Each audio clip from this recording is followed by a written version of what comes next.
Zach. So we have a small business which is selling isaw. So I'm going to ask some interviewer questions to my mama. So right now. So hi ma'am, good morning. What is your name? My name is Marilyn Vitari, 41 years old. What type of street food do you sell? We sell like tempura, isaw, buchi, and quick. And how long or how many years have you been starting selling street food?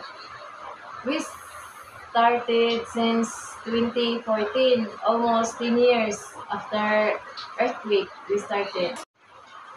So what challenges do you face as a street food vendor?